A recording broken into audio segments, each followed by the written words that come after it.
తెలంగాణ బీజేపీలో రోజుకొక అంశంలో నాయకుల మధ్య మనస్పర్ధలు పెరుగుతున్నాయి. ఇప్పటికే రాష్ట్ర అధ్యక్షుడి ఎంపిక విషయంలో రెండుగా చీలిపోయారనే టాక్ వినిపిస్తుంది. తాజాగా జిల్లా అధ్యక్షుల ఎంపికపై కూడా నాయకుల్లో ఏకాభిప్రాయం కుదరడం లేదు. ముఖ్యంగా ఎంపీలు, ఎమ్మెల్యేల మధ్య ఈ విషయంలో చిన్నపాటి యుద్ధమే జరుగుతుందట. ఇంతకు ఏ జిల్లాల అధ్యక్షుల ఎంపిక అంశంలో భేదాభిప్రాయాలు నెలకొన్నాయి? Let's watch the story.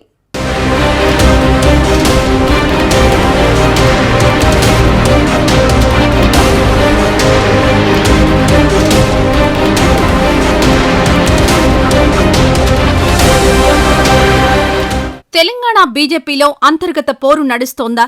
జిల్లా అధ్యక్షుల ఎంపికలో పార్టీలో ఎమ్మెల్యేలు, ఎంపీలు రెండుగా విడిపోయారా అంటే అవుననే సమాధానమే వస్తోంది.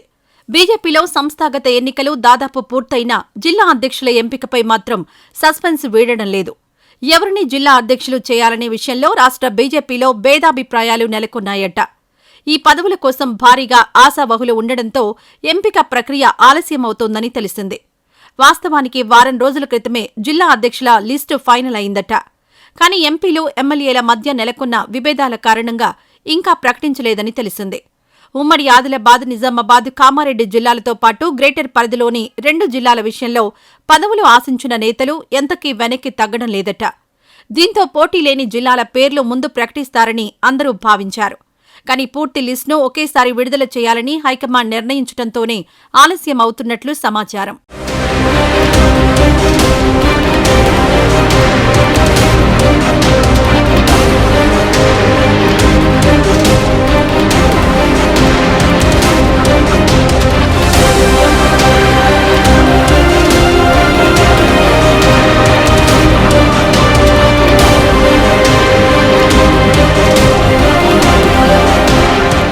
బీజేపీ విధానాల ప్రకారం రాష్ట్రంలో 38 జిల్లాలుగా ఏర్పాటు చేసుకుని చురుకుగా పనిచేసే వారికి బాధ్యతలు అప్పగించాలని భావించారు.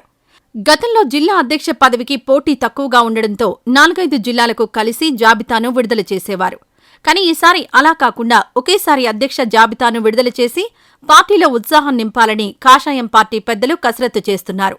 నెల రోజుల నుంచి జిల్లా అధ్యక్షుల ఎంపిక కోసం జిల్లాలకు 5 పేర్లతో కూడిన జాబితా సిద్ధం చేసి అందులో 3 పేర్లను షార్ట్ లిస్ట్ చేశారు. ఇక అందులో నుంచి ఒకరిని ఎంపిక చేసే బాధ్యతను హైకమాండ్ తీసుకోనుంది. అయితే 5-6 జిల్లాల్లో పోటీ తీవ్రంగా ఉండడంతో అక్కడ ఆశావహులను బుజ్జగించిన తర్వాత ఫైనల్ జాబితా విడుదల చేయనున్నట్లు తెలిసింది.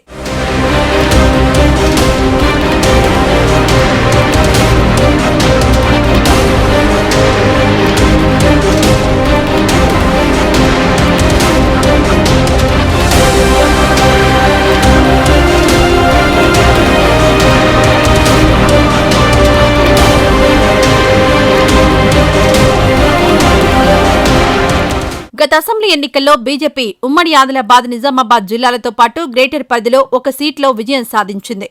5 నియోజకవర్గాల్లో బీజేపీ 2వ స్థానంలో నిలిచింది. ఆదిలాబాద్, కరీంనగర్, నిజామాబాద్, మెదక్, సికింద్రాబాద్, మల్కాజ్గిరి, చేవెళ్ల, మహబూబ్ నగర్ ఎంపీ స్థానాలను కైవసం చేసుకుంది. ఈ సెగ్మెంట్ల పరిధిలోని జిల్లాలకు ఎమ్మెల్యేలు ఒకరి పేరు సూచించగా ఎంపీలు తనకు అనుకూలమైన నేతల పేర్లు ప్రతిపాదించడంతో ఏకాభిప్రాయం కుదరలేదట. కొన్ని రోజులు ఆలస్యం చేస్తే ఆ నేతలే దారికొస్తారని భావించి అధిష్టానం మండలి ఎన్నికపై దృష్టి పెట్టిందట. పెండింగ్లో ఉన్న జిల్లాల నేతలంతా ఒకే నాయకుడి పేరును సూచించే వరకు ఈ ఆలస్యం తప్పదని టాక్ వినిపిస్తోంది. ఢిల్లీ పెద్దల నుంచి ఆదేశాలొస్తే తప్ప ఇప్పట్లో జిల్లాల అధ్యక్షుల ప్రకటన రావడం కష్టమేనని పార్టీ వర్గాల్లో చర్చ నడుస్తోంది.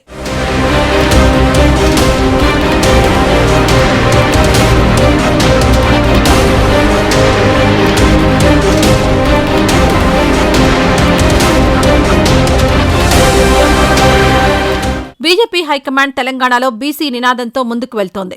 పార్టీ పదవుల్లో కూడా వారికే తగిన ప్రాధాన్యత ఇచ్చి తమ విధానమేమిటో చూపించాలని భావించింది. ఇంతకుముందు మండల కమిటీలు వేయగా అందులో 50% పదవులను బీసీలకే కట్టబెట్టారు. ఈసారి కూడా అలాగే జిల్లా పదవులను బీసీలకే అప్పగించాలని ప్రయత్నిస్తే తమ కులాల పరిస్థితి ఏమిటని ఇతర సామాజిక వర్గాలకు చెందిన సీనియర్లు ప్రశ్నించినట్లు తెలిసింది. తాము సూచించిన వారికి కూడా జిల్లాల అధ్యక్ష పదవులివ్వాలని, లేకుంటే గ్రూపు విభేదాలు తప్పవని హెచ్చరిస్తున్నారట. కొన్నేళ్లుగా పార్టీ కోసం పనిచేస్తుంటే ఇతర పార్టీల నుంచి వచ్చిన వారికి ప్రాధాన్యత ఇవ్వడమేంటని నిలదీసినట్లు ప్రచారం సాగుతోంది.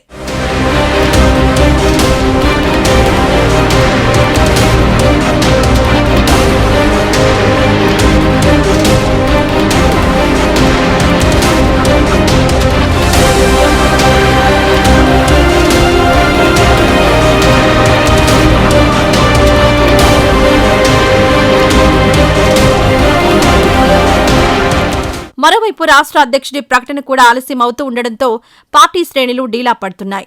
హైకమాండ్ ఎప్పుడు అధ్యక్షుడిని ప్రకటిస్తుందా అని రాష్ట్ర స్థాయి నేతలు తీవ్ర ఉత్కంఠతో ఎదురుచూస్తున్నారు. బీసీ వర్గానికే కట్టపెడతారని ఒక వర్గం వాదిస్తుండగా మరో వర్గం మాత్రం అగ్రవర్ణాలకు అప్పగిస్తుందని ధీమాగా చెబుతున్నారు. పార్టీలోకి కొత్తగా వచ్చిన వారికి కాకుండా సీనియర్లకే స్టేట్ ప్రెసిడెంట్ పదవి దక్కుతుందనే చర్చ జరుగుతోంది. మొత్తానికి బీజేపీలో నాయకుల మధ్య ఉన్న భేదాభిప్రాయాల కారణంగా ఇటు స్టేట్ ప్రెసిడెంట్ పదవి, అటు జిల్లా అధ్యక్షుల పదవులు పూర్తిగా పెండింగ్లో పడ్డాయి. మరి హైకమాండ్ ఈ విషయంలో ఎలాంటి నిర్ణయం తీసుకుంటుందో వేచి చూడాలి.